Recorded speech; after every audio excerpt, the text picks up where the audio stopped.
কারণ যার ছেলে দুনিয়াতে হাফিজে কোরআন হবে, কারিয়ে কোরআন হবে, তাদের মাথায় পাগড়ি পরানো হবে। কিয়ামতের ময়দানে তাদের পিতা মাতার মাথায় আল্লাহ পাক নূরের পাগড়ি পরাবেন। তো আনন্দিত হন, কিন্তু জালসাটা বন্ধ করে নয়। না কি বলেন বাবা? আনন্দিত হন, এটা একটা আল্লাহর নিয়ামত। আপনার ছেলে, আপনার ভাগ্নে, আপনার চাচারা ভাই, আপনার গ্রামের ছেলে কোরআন পাকের হাফিজ হয়েছেন, কোরআন পাকের কারি হয়েছেন, আনন্দ হন। আমরা পাগড়ি পেয়েছি তো আমাদের বাপ মাও আনন্দিত হয়েছে। তবে জালসাটাকে বাজাই রাখেন, জালসা শেষ হয়ে যাবে, এখান থেকে আপনারা নিয়ে গিয়ে বাড়িতে, মাদ্রাসাতে আরও আপনারা দুটা চারটা গরু মেরে মানুষকে খাওয়ান। আমার বেটা হাফিজে কোরআন হয়েছে, কোনো সমস্যা নেই, জায়েজ আছে। না কি বলেন? আর এখানে হাজার লোকের ভিড় আছেন আর মহিলারা চলে আসছেন। কোন লোকের সাথে কোন মহিলার দেহ লাগছে, এটা শরীয়তে জায়েজ না না জায়েজ? কথা বলেন তো। একটা নাজায়েজ কাজ যদি জালসার সামনে জালসাতে হয়, তাহলে জালসা কামিয়াব হবে? এই জোরে বলেন, হবে? তাই মা বোনদেরকে বলবো, আপনারা আনন্দিত আছেন, বাড়িতে গিয়ে যত মালা দেওয়ার দেন, ফুল দেওয়ার দেন, খাওয়া দাওয়া করান, আলহামদুলিল্লাহ। তবে এখানে যেখানে পুরুষদের ভিড় থাকে, কোনো মহিলার আসা বৈধ নয়। যদি এখানে আপনারা আসেন, তাহলে মেলার মধ্যে আর জালসার মধ্যে তফাৎ কি থেকে যাবে? এজন্য শরীয়তের প্রতি আমল করতে হবে। আল্লাহ পাক বলছেন, ইন্না দীনা ইনদাল্লাহিল ইসলাম। ইসলাম হচ্ছে আল্লাহ পাকের একমাত্র মনোনীত ধর্ম। ইসলাম ছাড়া কোনো ধর্ম আল্লাহ তাবারাক ওয়া তাআলার নিকটে মনোনীত নয়। কারণ প্রত্যেক ধর্মের মধ্যে তারা নিজের ধর্মের নিয়ম কানুন নিজের হাতে তৈরি করেছেন। আর আল্লাহ তাবারাক ওয়া তাআলার দেওয়া ইসলাম স্বয়ং আল্লাহ পাকের তৈরি করা কানুনে চলে। জোরে বলেন সুবহানাল্লাহ।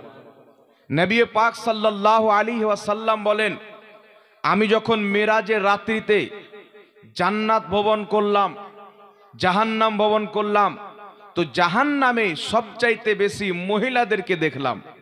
কেউ স্বামীর নাফরমান, কেউ বেপর্দা মহিলা, কেউ পরপুরুষের সামনে বেপর্দা জানেওয়ালি মহিলা।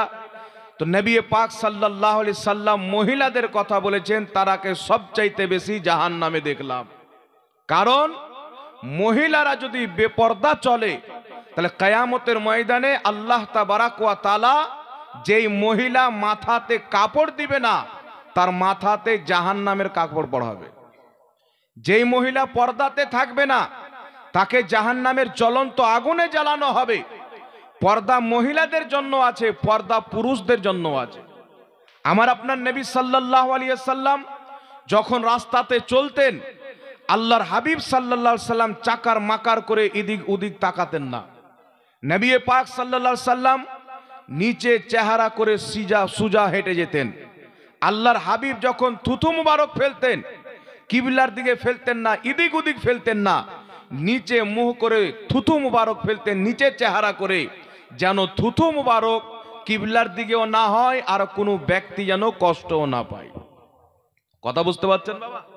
এই জন্য একটি কথা মনে রাখবেন, কিয়ামতের ময়দানে একজন মহিলা শুধু নিজেই জাহান্নামে যাবে না। যদি কোনো মহিলা বেপর্দা থাকে, কিয়ামতের ময়দানে আল্লাহ তাকে যখন জাহান্নামে দিবে, বলবে, আল্লাহ, আমি আমার বাড়ি থেকে বেরিয়েছি, আমি পর্দা করিনি। আমার বাবা তো একবার আমাকে বলতে পারতো পর্দার কথা, আমার বাবা আমাকে জীবনে পর্দার কথা বলেনি। আল্লাহ পাক বলবেন, তার বাবাকে ডাকা হোক, তার বাবাকে জিজ্ঞাসা করা হবে। তার বাবা যদি মিথ্যা কথা বলে, সেই জবান দিয়ে আপন মনি বের হবে যে এই ব্যক্তি মিথ্যা কথা বলছে। ওই কিয়ামতের ময়দানে হাতে যদি গুনহার কাজ করে থাকেন, আপনি আল্লাহর দরবারে অ্যাকসেপ্ট না করেন আমি গুনাহটা করেছি, আপনার হাতকে আল্লাহ জবান দিবেন, হাত বলবে, আল্লাহ, এই হাতের মাধ্যমে তোমার এই বান্দা গুনার কাজ করেছে। পা দিয়ে চলে গিয়ে কোথাও গুনার কাজে গিয়েছেন, মেলা দেখতে গিয়েছেন, গান বাজনা শুনতে গিয়েছেন, চুরি করতে গিয়েছেন, শরাব পান করতে গিয়েছেন, জুয়া খেলতে গিয়েছেন, ওই কিয়ামতের ময়দানে আপনি জবান থেকে অস্বীকার করতে চাইবেন, কিন্তু আপনার পা পর্যন্ত সাক্ষী দিবে, আল্লাহ, আমাকে ব্যবহার করে গুনার কাজে গিয়ে লিপ্ত হয়েছে। আল্লাহ তাবারাক ওয়া তাআলা বলবেন, তার বাপকেও জাহান্নামে নিয়ে যাও, সেই মহিলাকেও নিয়ে যাও। মহিলা বলবে, আল্লাহ, আমার বাবা তো বলেনি, আমার মাও আমাকে পর্দার কথা শিখায়নি। মহান রব্বুল আলামিন তার মাকে ডাকাবেন, তার মাকে জিজ্ঞাসা করা হবে, তার মায়েরও মুখ দিয়ে বের হবে, তাকে বেপর্দা পর্দা করার কোনোদিন আদেশ যেই মা নিজের মেয়েকে দেয়নি সেই মাকে পর্যন্ত জাহান্নামের আগুনে নিয়ে যাওয়া হবে। তারপরে সেই মহিলার বড় ভাইকে ডাকা হবে, তারপরে তার স্বামীকে ডাকা হবে। আজকে আমাদের সমাজের মধ্যে দেখতে পাওয়া যায় আমাদের যুবক ছেলে পিলে তারা কি করে, অমুসলিমদের কালচারকে নিজে আপন করে ধারণ করতেছেন। আমার আল্লাহ কোরআন পাকের মধ্যে বলেছেন, সারা পৃথিবীর সবচাইতে উত্তম চরিত্রের অধিকারী আল্লাহর হাবিব মুহাম্মদ রাসূলুল্লাহ। তিনার মতন কালচার, তিনার মতন ব্যবহার, তিনার মতন চরিত্রমান ব্যক্তি না আগে হয়েছে না কিয়ামতের সকাল পর্যন্ত হতে পারে। জোরে বলেন সুবহানাল্লাহ। আমার নবীর এত সুন্দর চরিত্র, আমার যদি চরিত্র ভালো হয়, আমার বাপকে জিজ্ঞাসা করবেন, বলবেন আমার বেটা জাহাঙ্গীরের চরিত্র ভালো। মাকে জিজ্ঞাসা করবেন ভালো, হয়তো আমার পড়োশিতে জিজ্ঞাসা করবেন, তারা বলবে ভালো নয়, চরিত্র খুব খারাপ। আমার ব্যাপারে সব বলবে না। যদি আমার মুসলমান ভাই আমাকে ভালো বলে, যদি কোনো হিন্দুকে জিজ্ঞাসা করা হয়, সে ব্যক্তি বেধর্মী, সে আমাকে খারাপ বলতে পারে। কিন্তু একমাত্র পৃথিবীর মাটিতে মুহাম্মদ রাসূলুল্লাহ, যেই মুহাম্মদ রাসূলুল্লাহকে ইহুদি পর্যন্ত, খ্রিস্টান পর্যন্ত, হিন্দু পর্যন্ত প্রত্যেক ধর্মের ব্যক্তি এক বাক্যে বলেছেন মুহাম্মদ রাসূলুল্লাহর চরিত্র সবচাইতে উত্তম চরিত্র। জোরে বলেন সুবহানাল্লাহ। কারণ আমার আপনার নবী কোনো ইহুদিকে কষ্ট দেননি, কোনো নাসারাকে কষ্ট দেননি, কোনো হিন্দুকে কষ্ট দেননি। আমার আপনার নবীর দরবারে যারা এসেছেন আল্লাহর হাবিব তাকে খুশ করে পাঠিয়েছেন, কাউকে খালি হাতে ফিরায়নি। মক্কার মাটিতে একজন মহিলা ছিল, যেই মহিলার স্বামী মারা যায়, একটা ইয়াতিম তার ছেলে রয়েছেন, মহিলা বাড়িতে রয়েছেন দীর্ঘদিন, একটাই কাপড় পরার কারণে তার কাপড়ের জায়গা জায়গা ফুটো হয়ে গেছে, জায়গা জায়গা ফেটে চিরে গেছেন। তার সন্তান বলল, মা তুমি আমাকে অনুমতি দাও, আমি তোমার জন্য আমার মামার বাড়িতে গিয়ে একটা কাপড়ের ব্যবস্থা করে দিব। মা বললেন বেটা যাও। বেটা চিন্তা করলেন মা তো বাড়ির ভিতরে আছেন, কাপড় ফেটে ফেটে গিয়েছেন, মায়ের শরীর জায়গা জায়গা দেখতে পাওয়া যায়, আমার মা যদি বাড়ি থেকে বের হয় আমার মায়ের ইজ্জত নষ্ট হবে। সেই ছেলে বাড়িতে মায়ের অনুমতি নিয়ে মামার কাছে গেলেন। তার মায়ের ভাই মামার কাছে গিয়ে বলছেন, মামা মায়ের দেহের রক্ত, মায়ের দেহের কাপড় আপনার ফেটে গেছেন, মায়ের ইজ্জত সম্মান নষ্ট হবে যদি বাড়ি থেকে বের হয়, একটা কাপড়ের ব্যবস্থা করে দেন, আমি যেন আমার মায়ের ইজ্জতটা ঢাকতে পারি, আমার মায়ের কাপড়ের ব্যবস্থা করে দেন। তার মামা তাকে ধাক্কা দিয়ে বের করে দিল। ওই বাচ্চা কান্না করতে করতে আপন চাচার বাড়িতে গিয়ে বলছেন, চাচা আমার আব্বা মারা যাওয়ার পর আমরা ইয়াতিম হয়ে গেছি, আমার মায়ের শরীরে একটাই কাপড় দীর্ঘদিন থাকার কারণে কাপড়টা ফেটে চিরে গেছেন, আমার মা যদি বাড়ি থেকে বের হয় আমার মায়ের ইজ্জতটা নষ্ট হবে, আমার মায়ের মানহানি হবে। ওই বাচ্চা যখন বললেন, তার চাচা তাকে ধাক্কা দিয়ে বাড়ি থেকে বের করে দিল, গ্রামবাসী বের করে দিল। ওই বাচ্চা কান্না করতে করতে বাড়ির পথে ফিরে আসছেন খালি হাতে। একজন রাস্তায় দেখা হচ্ছেন, বাবু তুমি কান্না কেন করতেছো, তোমার চেহারাতে পানি কেন? ওই বাচ্চা বলছেন, বাবা আমার মায়ের একটাই পরনের কাপড়, আমার বাবা দীর্ঘ বছর পূর্বে ইন্তিকাল করেছেন, আমরা এতিম, আমার মাকে কাপড় কিনে দিতে পারবো না। সেই কাপড় যেটা আমার মা পরে আছেন জায়গা জায়গা ফুটো হয়ে গেছেন, আমার মা যদি বাড়ি থেকে বেরিয়ে যায় মায়ের ইজ্জতটা নষ্ট হয়ে যাবে, আমার মা বাড়ি থেকে বের হতে পারে না, তাই আমি আমার কাপড়ের জন্য মামার কাছে গিয়েছি, মামা ধাক্কা দিয়ে বের করে দিয়েছেন। চাচার কাছে গিয়েছি, চাচা ধাক্কা দিয়ে বের করে দিয়েছেন। আমি আফসোস করে কান্না করি, যেই চাচার মধ্যে আমার রক্ত রয়েছে, আমার খানদানের লোক, একই বংশের লোক, আমার সেই চাচা ফিরিয়ে দিল। যেই মামার বোন আমার মা, আমার সেই মামা বোনের ইজ্জতের চিন্তা না করে ধাক্কা দিয়ে বাড়ি থেকে বের করে দিল। ওই ব্যক্তি বলছে, যুবক তুমি কান্না করিও না, এই মক্কার অবস্থা খুবই খারাপ, আরবের কালচার খারাপ হয়ে গেছে, তোমাকে যার বাড়ি যাবে ফিরিয়ে দিবে, তারা তো ভিক্ষুককে ভিক্ষা পর্যন্ত দেয় না, তুমি যদি কাপড় পেতে চাও আমি একজন ব্যক্তির ঠিকানা দিয়ে দিচ্ছি, যাও ওই ব্যক্তির দরবারে যাবে, অবশ্যই তোমাকে কোনো না কোনো কাপড় দিবে। বাচ্চা বলছেন, তার নাম বলেন। ওই ব্যক্তি বলছেন, যাও মুহাম্মদ ইবনে আব্দুল্লাহ মুহাম্মদ রাসূলুল্লাহর দরবারে যাও। চাচা ফিরিয়ে দিতে পারে, মামা ফিরিয়ে দিতে পারে, আত্মীয় স্বজন ফিরিয়ে দিতে পারে, আল্লাহর নবী মুহাম্মদ রাসূলুল্লাহ নিজের দরবার থেকে কোনোদিন ফিরিয়ে দিতে পারে না। সুবহানাল্লাহ, সুবহানাল্লাহ। একটু জোরে বলেন না সুবহানাল্লাহ। সুবহানাল্লাহ। হাত উঠিয়ে বলেন ইয়া রাসূলুল্লাহ। আমার আপনার নবী সাল্লাল্লাহু আলাইহি সাল্লামের নামটা শুনলেন, বাচ্চা বাড়িতে গিয়ে বলছেন, মা চাচা তো ফিরিয়ে দিল ধাক্কা দিয়ে, মামা ফিরিয়ে দিল ধাক্কা দিয়ে, এখন আমি শুনেছি নাকি একজন মুহাম্মদ ইবনে আব্দুল্লাহ নামী ব্যক্তি কুরাইশ বংশের মধ্যে রয়েছেন, ওই ব্যক্তির দরবারে গিয়ে ফিরিয়ে দেয় না। মা বলছেন, বেটা আমি জানি উনি খুব ভালো ব্যক্তি, কিন্তু তার কাছে যেই ব্যক্তি যায় তার ধর্ম কবুল করে নেয়, ইসলাম মানতে বাধ্য হয়ে যায়। তুমি যদি যাবে তো তুমি একটা ওয়াদা করে যাও, তুমি কাপড় চাইতে যাবে কিন্তু তার ধর্ম পালন করবে না। আমাদের ধর্ম মূর্তি পূজার, আমাদের ধর্ম বুত পূজার, তুমি আমার সাথে ওয়াদা করো যে তার কাছে গিয়ে নিজে ধর্মকে ত্যাগ করবে না। ওই যুবক মায়ের সাথে ওয়াদা করে বাড়ি থেকে বেরিয়েছেন মুসলমান। আল্লাহর নবী সাল্লাল্লাহু আলাইহি ওয়াসাল্লাম সাহাবায়ে কেরামকে নিয়ে বসে আছেন। ওই বাচ্চা আমার আপনার নবীর দরবারে যাচ্ছেন।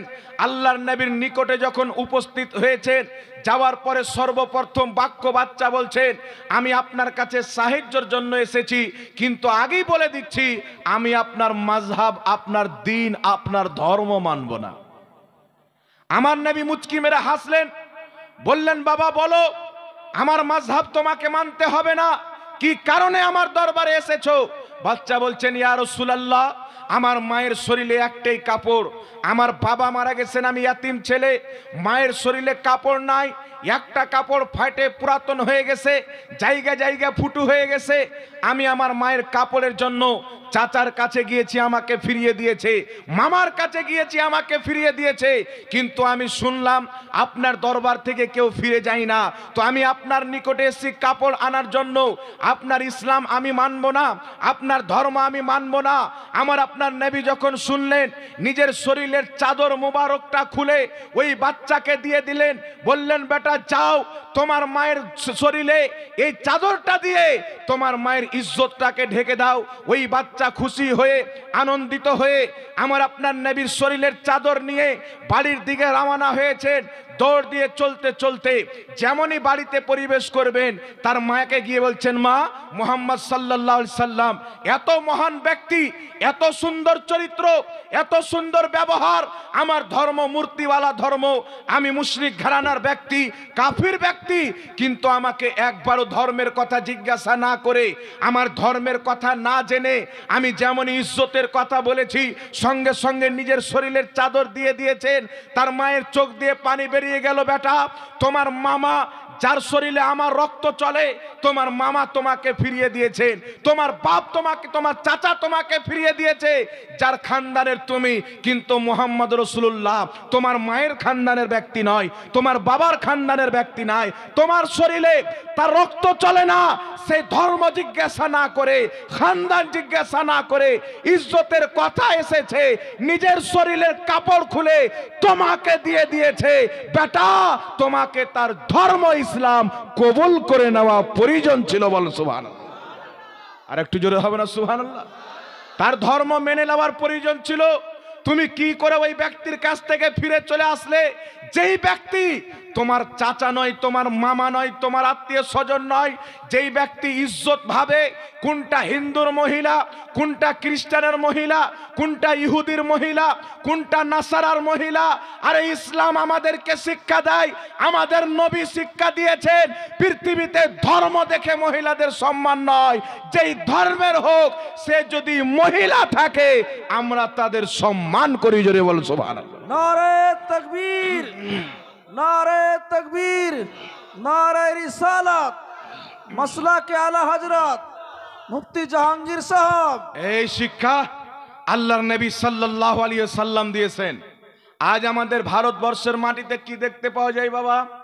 ভারতবর্ষের মাটিতে দেখতে পাওয়া যায়, অনেক লোক বলে যে মুসলিম মহিলাদেরকে ভুলিয়ে ফুসলে বিয়ে করে তাদেরকে মুরতাদ বানাও। লাখ লাখ মহিলা আজকে হিন্দুদেরকে বিয়ে করে ভাগবো আতঙ্কবাদ একটা মহিম আরএসএস চালিয়েছে, তাদের কাছে বিয়ে করে তাই সেই মহিলাকে আপনার নষ্ট করে বরবাদ করে 2-4 বছর পর ছেড়ে দেয়, কেউ আবার চাকু মেরে মেরে দেয়, কেউ আপনার মার্ডার করে নদীতে ফেলে দেয়। কিন্তু আমাদের ইসলাম এই শিক্ষা দেয় না। আমার আপনার নবী শিক্ষা দিয়েছেন, শুনো, একজন ইসলামিক নারী যদি থাকে তারও ইজ্জত করতে হবে, ও মুসলিমের নারী যদি থাকে তারও ইজ্জত করতে হবে। এই শিক্ষা জানি না অন্য ধর্মে আছে কি নাই, কিন্তু আমাদের ধর্ম ইসলামের মধ্যে আছে। জোরে বলুন সুবহানাল্লাহ, সুবহানাল্লাহ। নবী পাক সাল্লাল্লাহু আলাইহি সাল্লামের দরবার থেকে এসেছেন, তার মা বলছেন, বেটা তোমার চাচা তোমার কে হয়? তার রক্ত তোমার শরীরের মধ্যে, একই রক্তের মানুষ। আমার যদি ইজ্জত নষ্ট হয় তোমার চাচাদের নাক কাটবে, সে ফিরিয়ে দিল। আমার যদি ইজ্জত নষ্ট হয় আমার ভাই তোমার মামার নাক কাটবে, সে তোমাকে ফিরিয়ে দিল। কিন্তু মুহাম্মদ রাসূলুল্লাহ কত সুন্দর চরিত্রমান, কত ভালো ব্যক্তি, কত সুন্দর মানব, যেই ব্যক্তি ধর্ম না দেখে নিজের শরীরের চাদর খুলে দিয়ে দেয়, বেটা তার ধর্ম তোমাকে মেনে নিতে হতো। বেটা বলছেন, মা আমার তার চেহারা দেখে পাগল হয়ে গেছি, আমি তার চেহারা যখন থেকে দেখেছি বাড়ি আসতে ইচ্ছে করে না, মনে হয় মুহাম্মদ রাসূলুল্লাহর ওয়াদ্দুহা ওয়াল লাইল ওয়ালা চেহারা তাকাইতে থাকি তাকাইতে থাকি। মা ইচ্ছা তো ছিল ইসলাম ধর্ম কবুল করব, কিন্তু তোমার সাথে ওয়াদা করে গিয়েছিলাম। মা বলছে, বেটা চিন্তা করার কিছু নয়, মুহাম্মদ সাল্লাল্লাহু আলাইহি সাল্লাম যখন এত ভালো ব্যক্তি, ওই ব্যক্তি কোনোদিন মিথ্যা হতে পারে না। চলো মা এবং বেটা দুইজন নবীর কলমা পাঠ করে মুসলমান হয়ে যাও। সুবহানাল্লাহ। মা এবং বেটা দুইজন নবীর কলমা পাঠ করে বাবা মুসলমান হয়ে গেলেন। একটু জোরে হবে না সুবহানাল্লাহ? এটা হচ্ছে আমার আপনার নবীর চরিত্র। মুসলিম তো মুসলিম, অমুসলিম পর্যন্ত আমার আপনার নবী সাল্লাল্লাহু আলাইহি সাল্লামের চরিত্রকে উত্তম বলতে বাধ্য হয়েছে। আজ থেকে প্রায় কিছু বছর পূর্বে একজন খ্রিস্টান ব্যক্তি একটা কিতাব লিখেছেন। কিতাবটির নাম হচ্ছে দ্য 100। কি নাম? 100 জন মহামানবের। সেই কিতাবের মধ্যে গুণগান করেছে, লিস্ট বানিয়েছে। সে একজন খ্রিস্টান, সে যদি চাইতো তাদের নবী ঈসা আলাইহিস সালামের গুণগান প্রথম নম্বরে আনতে পারত। মুসা আলাইহিস সালামের গুণগান করা হয়েছে, ঈসা আলাইহিস সালামের গুণগান করা হয়েছে, রামের গুণগান করা হয়েছে, হিন্দু ভাইদের অসংখ্য ভাগবানদের গুণগান করা হয়েছে। কিন্তু মুসলমান একজন খ্রিস্টান ব্যক্তি নিজের কিতাবের মধ্যে সর্বপ্রথম স্থানে যিনার নাম এনেছেন তিনি হচ্ছেন মুহাম্মদ রাসূলুল্লাহ। জোরে বলুন সুবহানাল্লাহ। খ্রিস্টান পর্যন্ত বাধ্য যে মুহাম্মাদের মতন চরিত্র পৃথিবীতে কাউরির নাই। একটু জোরে হবে না সুবহানাল্লাহ? সুবহানাল্লাহ। এই জন্য বিরাদর ইসলাম, আমরা মোবাইল ব্যবহার করি, মোবাইলের মধ্যে গুগল আছে না নাই? এই গুগলের মধ্যে লিখবেন দুনিয়ার সর্বশ্রেষ্ঠ ব্যক্তি কে, এই গুগলের মধ্যে আমার আপনার নবীর নাম আসবে। এই গুগলওয়ালা কোনো মুসলমান নয়, এই গুগলের মালিক ইহুদি খ্রিস্টানরা। কিন্তু তাদের গুগলের মধ্যে সর্বশ্রেষ্ঠ ব্যক্তি পৃথিবীর যিনাকে দিয়েছেন তিনি হচ্ছেন আমার আপনার নবী মুহাম্মদ রাসূলুল্লাহ। এই রাসূলুল্লাহকে ফলো করতে হবে, এই নবীর চরিত্রকে মানতে হবে। আজ আমাদের যুবক ছেলে মেয়ে পেলেরা কি করে? তারা বিয়ে করার পর নিজের স্ত্রীকে বেপর্দা হাইওয়ে রোডে মোটরসাইকেলে নিয়ে যায়, স্ত্রীর চাদর ঠিক থাকে না, স্ত্রীর পোশাক ঠিক থাকে না। আর যুবক ছেলে পেলেরা যেমন হিরো হিরোইনরা নায়কেরা করে তেমন নিজের স্ত্রীর সঙ্গে ব্যবহার করতে চায়। এই পৃথিবীর মুসলমান দুনিয়ার যে কোনো ব্যক্তিকে ফলো করেন, আপনাকে কামিয়াবি পাওয়া যাবে না, সফলতা পাওয়া যাবে না। এই পৃথিবীতে যদি সফলতা পেতে চান, ওই আখিরাতে যদি সফলতা পেতে চান, কবরে যদি নাজাত পেতে চান, আল্লাহর কসম খেয়ে বলি, দুনিয়াতে একজন ব্যক্তি যিনার নাম মুহাম্মদ রাসূলুল্লাহ, এই মুহাম্মদ রাসূলুল্লাহর চরিত্রকে নিজের চরিত্র বানিয়েলেন, আপনি দুনিয়াতেও কামিয়াব, আখিরাতেও কামিয়াব। সুবহানাল্লাহ, সুবহানাল্লাহ। নারায়ে তাকবীর, নারায়ে সালাত, ইসকে মোহাব্বত, ইসকে মোহাব্বত। আজ পৃথিবীর মুসলমান আমরা কোথায় যাচ্ছি? কিছুদিন পূর্বে একটা চায়ের দোকানে দেখছি 8-10 জন যুবক আসলেন, তার মধ্যে প্রায় যুবকের এইভাবে ছোট দাড়ি আর একটু এইভাবে লম্বা দাড়ি। তো আমরা মনে করলাম হয়তো আল্লাহ পাক হেদায়েত দিয়েছেন, আমাদের বলতে বলতে হলো না, এখন মনে হয় যুবকরা দাড়ি ছাড়তে লেগেছে। তো চায়ের দোকানদার বলছে, হুজুর আপনাদের বক্তব্য শুনে এরা দাড়ি ছাড়েনি, এরা ক্রিকেটার বিরাট কোহলি একটু লম্বা বেশি ছাক্কা মেরেছে, ওর নকলে দাঁড়ি ছেড়েছে, এরকম আছে না নাই? এই জোরে বলেন। সালমান খান ফাটা প্যান্ট পরলো, আমাদের যুবকরা ওই পরে নিল। বিরাট কোহলি কেমন দাড়ি রাখলো, যুবকরা ওই রকম দাড়ি রাখতে আরম্ভ করলো। শাহরুখ খান কেমন করে চুল কাটালো, ওই চুল আমাদের যুবকরা কাটাতে লাগলো। নাউজুবিল্লাহি মিন জালিক। এই মুসলমান, আপনাকে আল্লাহ পাক কি জন্য পাঠিয়েছেন? মুহাম্মদ রাসূলুল্লাহর চরিত্রকে আপনি পড়েছেন, শুনেন। এই নাপাকদের চরিত্রকে যদি আপনি অ্যাকসেপ্ট করেন, আপনি নাপাক হয়ে যাবেন, দুনিয়াটা আপনার অপবিত্র হয়ে যাবে। কিন্তু মুস্তাফার চরিত্রকে আপন করে দেখেন, ধারণ করে দেখেন। আল্লাহর কসম খেয়ে বলি, আবু বকর সিদ্দিক সিদ্দিকে আকবর হয়েছে মুস্তাফার চরিত্রকে ধারণ করে হয়েছে। উমারে ফারুক ফারুকে আজম হয়েছে মুস্তাফার চরিত্রকে ধারণ করে হয়েছে। আব্দুল কাদের জিলানী গৌসে আজম হয়েছে নবীর চরিত্রকে ধারণ করে হয়েছে। ইমামে হুসেন শহীদে আজম হয়েছে নবীর চরিত্রকে ধারণ করে হয়েছে। জোরে বল সুবহানাল্লাহ। সুবহানাল্লাহ, সুবহানাল্লাহ। একমাত্র রাসূল সাল্লাল্লাহু আলাইহি সাল্লামের চরিত্র যে আপনাকে কামিয়াব করতে পারে, আল্লাহর ওলি বানাতে পারে। একটু জোরে হবে না সুবহানাল্লাহ? দুনিয়ার কোনো চরিত্র, দুনিয়ার কোনো ব্যবহার, দুনিয়ার কোনো কালচার মুসলমান আপনাকে কামিয়াবি দিতে পারে না। আজ পৃথিবীর মাটিতে কত মুসলমান আছে ভাই? আর জোরে বলেন, কোটি কোটি আছে না নাই? 100 কোটির চাইতেও বেশি হবে, হবে না? ভারতে তো আমাদের 40 কোটি, ইন্দোনেশিয়া, পাকিস্তান, বাংলাদেশ, সৌদি আরব, কত কোটি কোটি মুসলমান। কিন্তু এতগুলো মুসলমান থাকতে এত বড় একটা ইসরায়েলের সাথে লড়াই করতে পারছে? এই জোরে বলেন। তার পাও সৌদি আরব চাটছে, দুবাই তার পা চাটে, কাতার তার পা চাটে, ক্ষমতা নাই তার উপর আঙুল তুলবে। ভারতের মাটিতে আমাদের মসজিদ, বাবরি মসজিদ শহীদ করা দেওয়া হলো, আমাদের করির হিম্মত হয়েছে প্রতিবাদ করার? এত আমরা দুর্বল কেন হয়ে গেলাম? একটা জামানা ছিল মুসলমানদের নাম শুনলে বাতিল থরথর করে কেঁপেছে মুসলমান, কাফির থরথর করে কেঁপেছে। এত দুর্বলতার কারণ কি? এত সুস্থ হয়ে যাওয়ার কারণ কি? এত নরমাল হয়ে যাওয়ার কারণ কি? কারণ একটাই, মুসলমান মুহাম্মদ রাসূলুল্লাহর চরিত্রকে বাদ দিয়ে দিয়েছে। কেউ হিরোর চরিত্রকে, কেউ হিরোইনের চরিত্রকে। আমার আপনার নবীর মেয়ে ফাতেমা যখন বাড়ি থেকে বের হতেন তো পর্দা করে বের হতেন। আমার আপনার মেয়ে যখন বাড়ি থেকে বের হয় তো লিপস্টিক লাগিয়ে বের হয়। আছে নবীর মেয়ের মতন চরিত্র আমাদের মেয়ের আছে? আমার আপনার নবীর মেয়ে সারা দিন কাজ করেছেন, রাত্রিবেলা ইবাদত করেছেন। আর আমাদের মা বোনেরা সারা দিন খেলে, সারা দিন আপনার মোবাইলই টাইম পাস করে দেয়। বাড়ি থেকে বের হয়, একটা ধর্মীয় প্রতিষ্ঠান দেখে আফসোস হয়। আপনি যান, ছোট ছোট দোকান বসে আছে, মহিলারাকে বেশি পাবেন। আর এই মহিলাদের পিছন পিছন কিছু যুবকরাকেও পাবেন, মেলা ঘোরা হবে, মহিলা দেখা হবে। এইরকম নাপাক নিয়ত নিয়ে অনেক কেউ জালসাতে আসে না, মিথ্যা কথা বলছি বাবা। সুধার করতে হবে, নিজের চরিত্রকে পরিবর্তন করতে হবে। স্মরণ করেন আজ থেকে 1450 বছর পূর্বের কথা, যখন বদরের যুদ্ধ সংগঠিত হয়েছিল। আমার আপনার নবী সাল্লাল্লাহু আলাইহি সাল্লাম মাত্র 313 জন সাহাবাকে নিয়ে আছেন। হাজার হাজার সামনে কাফের, কাফিরদের প্রত্যেকের হাতে অস্ত্র, সবাই সাওয়ারিতে চেপে এসেছে। সাহাবার কাছে সাওয়ারি কম, অস্ত্র কম। 313 জন হাজারো কাফিরের সামনে কোনো ভয় নাই, নেমে পড়েছেন। আল্লাহর নবী দোয়া করছেন, আল্লাহ আজ যদি এই 313 জন সাহাবী জয় না লাভ করতে পারে, আল্লাহ এই জমিনের মাটিতে কোনোদিন তোমার ইবাদত হবে না। আমার নবী দোয়া করছেন। আল্লাহ বলছেন, মুস্তাফা চিন্তা করতে হবে না, হাজারো কাফির আছে, তাদের আদর্শ হচ্ছে শয়তানের মতো, তাদের আদর্শ হচ্ছে দুনিয়াদারের মতো। আর 313 জন সাহাবী, তাদের আদর্শ হচ্ছে মুহাম্মদ তোমার মতো। সুবহানাল্লাহ।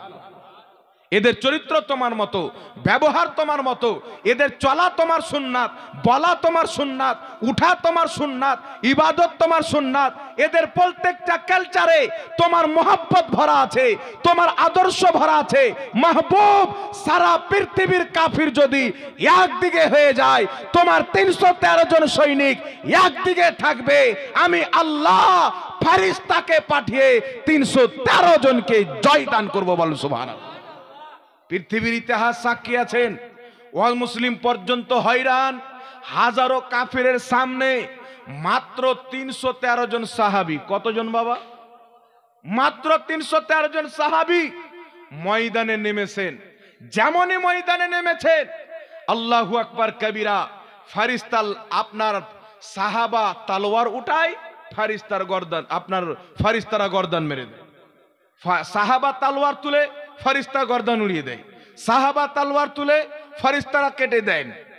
সাহাবা হয়রান হয়ে গেলে, তলোয়ার তুললাম গলা কেটে গেল মারার পূর্বে, ওয়ার করার জন্য তলোয়ার উঠালাম গর্দান আগেই চলে যায়, অবাক হয়ে গেলেন। যুদ্ধর পর বলছেন, ইয়া রাসূলুল্লাহ, আজকে আমরা যুদ্ধ করলাম তো অবাক, আশ্চর্যজনক ঘটনা। কি ঘটনা? বলে তলোয়ার তুলতে দেরি, গর্দান উড়তে দেরি নাই, মারার আগে গর্দান শেষ। নবী পাক বলছেন, সাহাবী, তোমরা যখন যুদ্ধর ময়দানে আল্লাহ আল্লাহ রসুলের মোহাব্বত নিয়ে নেমেছো, আল্লাহ শত শত ফেরেশতা পাঠিয়ে তোমাদের সাথে সৈনিক বানিয়ে দিয়েছে। জোরে বলতে হবে সুবহানাল্লাহ। আজ কেন আসে না আমাদের মাদাদ ভাই? আজ কেন আমাদের দুর্দশা? এ মুসলিম জাতি শিক্ষার দিক দিয়ে পিছিয়ে, পর্দার দিক দিয়ে পিছিয়ে। মুসলমানের বাড়িতে সিনেমা হল তো চলে, কিন্তু 5 ওয়াক্তের নামাজ হয় না। আল্লাহর হাবিব বলছেন, ওই বাড়িটা বাড়ি নয়, ওই বাড়িটা হচ্ছে কবরস্থান, যেই বাড়িতে নামাজ হয় না। একটা বাড়িতে 4 জন মহিলা আছে, শাশুড়ি আছেন, বেটি আছেন, 2টা বৌমা আছেন, আফসোসের কথা একটাও নামাজি নাই। এইরকম ফ্যামিলি আছে না নাই বাবা?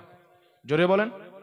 একটা বাড়িতে 4টা 5টা 8টা 10টা ছেলে আছেন, একজন বাবা আছেন, 4টা ছেলে আছেন, তাদের ছেলে আছেন, তার মধ্যে একটাও নামাজি নাই। কিছু লোক মনে করে, হুজুর একটু বয়স হোক নামাজ পড়বো। আর এখনো যদি তুমি নামাজ না পড়ো, বয়স হওয়ার পর তোমাকে আল্লাহ তৌফিক দিবে? কোনোদিন তৌফিক দিবে না।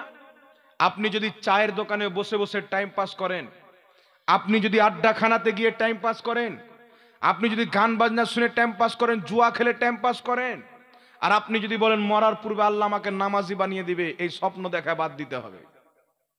আপনার কান যখন গান শুনে শুনে ভরে যাবে, গানা শুনে শুনে ভরে যাবে, আপনার কান যখন কুকর্ম লিপ্ত হয়ে ভরে যাবে, আপনার এই কান আপনাকে ভালো জিনিস শুনে হেদায়েত দান করবে না বাবা, ভালো জিনিস হজম করবে না।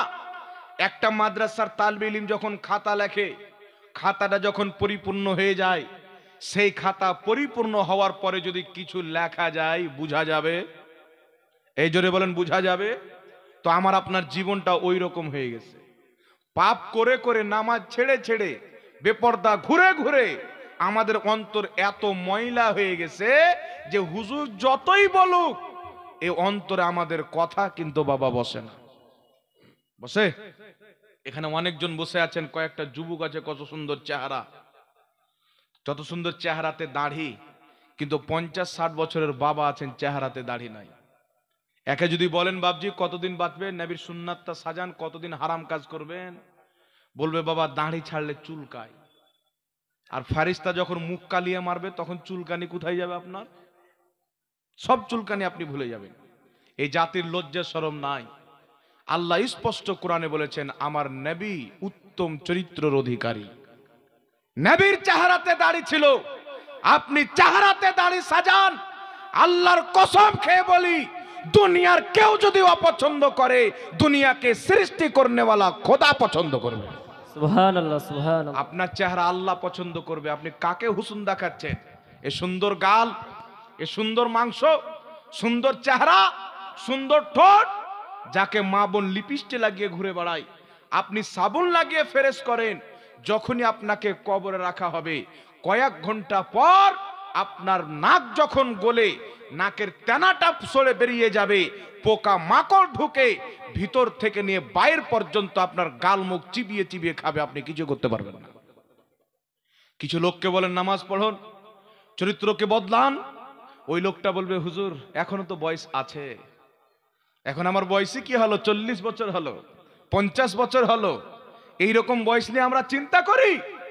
আর আপনি যে চেহারা নিয়ে ফখর করেন, আপনি যে দেহ নিয়ে ফখর করেন, আপনি একবার কবরের মাটিতে যান, আল্লাহর কসম খেয়ে বলি, রাস্তাতে যেমন কুকুর মরে যায়, 2-3 দিন পর ওই কুকুরের বডিতে যেমন পোকা মাকড় লেগে চিবিয়ে চিবিয়ে তাকে খেয়ে নেয়, গন্ধ বের হয়, কুকুরের দেহুর চাইতে বেশি গন্ধ আমার আপনার দেহুতে বের হবে। যদি কবরকে খোলা হয়, কোনো মানুষ তার পাশে টিকতে পারবে না। এ সুন্দর গাল চিবিয়ে চিবিয়ে পোকা খাবে, সুন্দর চোখ যাতে আপনি কাজল ব্যবহার করেন সুরমা, এই চোখের মণিগুলি পোকামাকড় চিবিয়ে চিবিয়ে খাবে। সুন্দর দেহ বডি পোকামাকড় চিবিয়ে চিবিয়ে খাবে। আপনি ওই কবরে গিয়ে কি করবেন?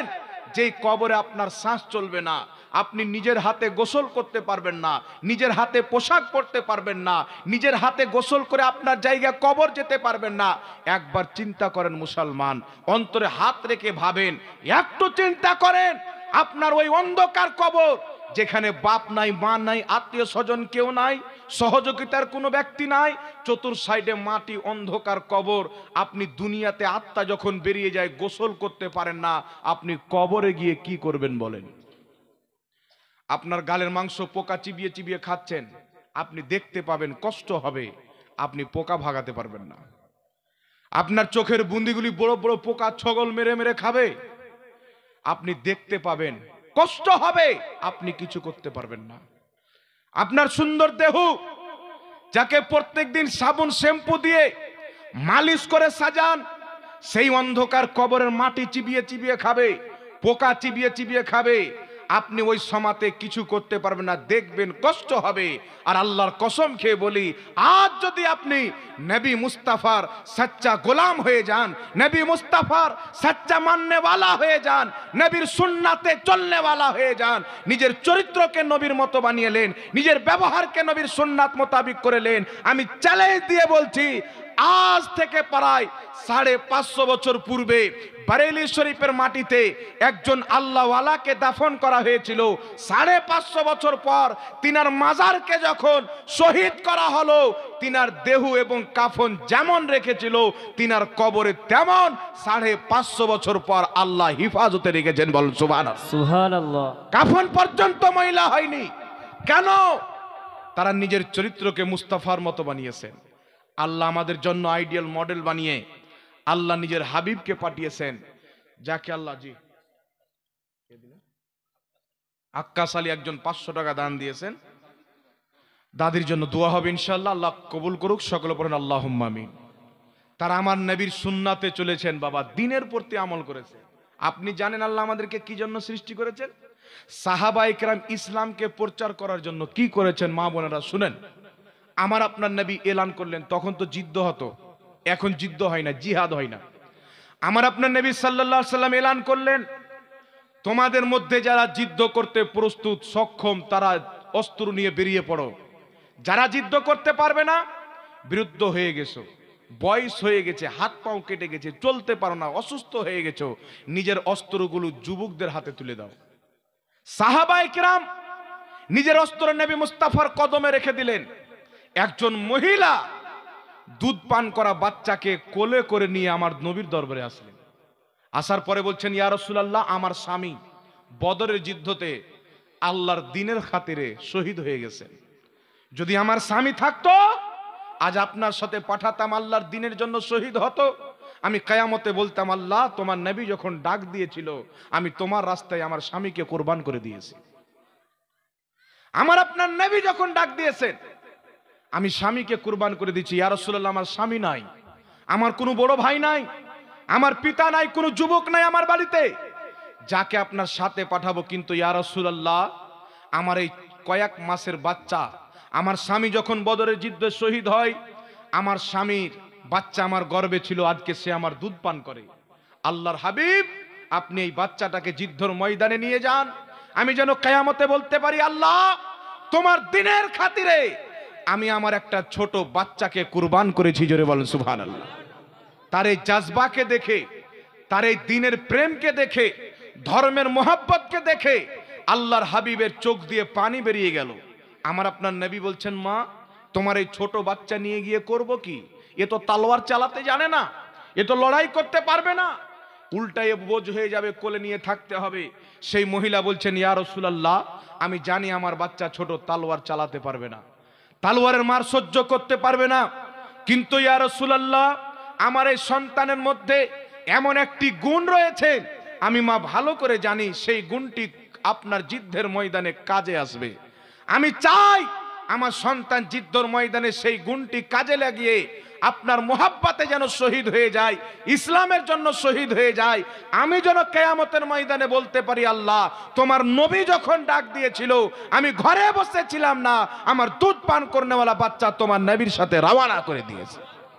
সুবহানাল্লাহ। আল্লাহু আকবার কবিরা। ওই বাচ্চার মা বলছেন, হুজুর আমার বাচ্চাকে কেউ যদি কোলে নিয়ে আদর যত্ন করে মোহাব্বত করে একটা মাত্র চুমুন দিয়ে দেয়, আমার বাচ্চা তাকে গলা চিপকে ধরে নেয়। ইয়া রাসূলুল্লাহ, জিদ্দর ময়দানে আমার এই দুধ পান করনেওয়ালা বাচ্চা নিয়ে যান, আমার এই কচি বাচ্চাকে আপনি নিয়ে যান। জিদ্দর ময়দানে যখন কোনো দুশ্মন, আল্লাহর তিনের বাগী রাসূলুল্লাহর দুশ্মন আপনার দিকে তীরের নিশানা বানিয়ে ছাড়বে, ইয়া রাসূলুল্লাহ আপনি আমার ছেলেকে একটা চুমুন দিবে, আমার ছেলে আপনাকে চিপকে ধরে নেবে, তীর আপনার দেহে লাগতে দিবে না, ঢালের মতন তীর আমার সন্তান নিজের দেহে নিয়ে নেবে। হুজুর আপনার রক্ষা করতে গিয়ে আমার ছেলের যদি জীবনটা চলে যায়, আপনার হিফাজত করতে গিয়ে আমার ছেলেকে যদি একটা তীর লেগে আমার ছেলে যদি শহীদ হয়ে যায়, কিয়ামতের ময়দানে আমি মা মাথা উঁচু করে বলবো, আল্লাহ তোমার নবীর মোহাব্বতে জিদ্দর ময়দানে আমার বেটা শহীদ হয়ে গেছে। বল সুবহানাল্লাহ। সুবহানাল্লাহ, সুবহানাল্লাহ। হুজুর আমি যেন খালি না থাকি, কিয়ামতের ময়দানে বলতে পারি যে আল্লাহ আমি আমার বাচ্চাকে কুরবান করেছি, তোমার নবীর ডাকে আমার বাচ্চাকে পাঠিয়েছি। আমার নবীর চোখ দিয়ে পানি বেরিয়ে গেল। এত জাজবা, এত মোহাব্বত ধর্মের তাদের মধ্যে ছিল। সাহাবা নিজের স্ত্রীগণকে ছেড়ে, বাপ মাকে ছেড়ে, ছেলে মেয়েকে ছেড়ে জিদ্দর ময়দানে বেরিয়েছেন। আপনারা সকলে শুনেছেন হযরতে হানজালা রাদিয়াল্লাহু তাআলা ব্যাসের ঘরে ছিলেন, বিবাহের প্রথম রাত্রি স্ত্রীর সঙ্গে ভালোবাসাতে লিপ্ত আছেন। বাইরে থেকে ডাক আসছেন, হানজালা স্ত্রীর গরম বিছানা ত্যাগ করে চলে দাও, মুহাম্মদ রাসূলুল্লাহ ডাক দিয়েছেন। হযরতে হানজালার কানে আওয়াজ এসেছেন, হানজালা বলছেন, স্ত্রী হয়তো আর সাক্ষাৎ হবে কি হবে না, আল্লাহর হাবিব ডেকেছেন, তোমার মোহাব্বত পরে, আমার নবীর মোহাব্বত পরে। আল্লাহ কুরআন পাকে বলেছেন, যখন আল্লাহ রসুল ডাক দিবে সমস্ত কাজকে ত্যাগ করে সারা দাও। এই আমার স্ত্রী, তুমি থাকলে আমি নবীর মোহাব্বতে রওনা দিলাম, তোমার মোহাব্বত পরে, আমার নবী আগে, পিতা মাতা পরে, আমার নবী আগে। স্ত্রী নেক ছিলেন, বলছে স্বামী নবী যখন ডাক দিয়েছেন তুমি নবীর সারাতে চলে যাও। প্রথম রাত্রি ব্যাসের বিছানা ত্যাগ করে নবীর মোহাব্বতে জিদ্দর ময়দানে খাঞ্জার হাতে করে লড়াই করতে আছেন, লড়াই করতে আছেন। দুশ্মনের দিন, ইসলামের দুশ্মন কাফিরেরা এমন ভাবে তলোয়ারের আঘাত করে হানজালাকে শহীদ করে দিয়েছেন।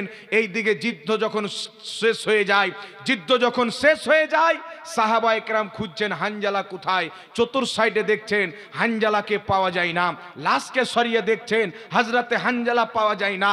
আমার নবীর দরবারে গিয়ে বলছেন, ইয়া রাসূলুল্লাহ সবাইকে তো পেলাম, তোমার হানজালাকে পেলাম না।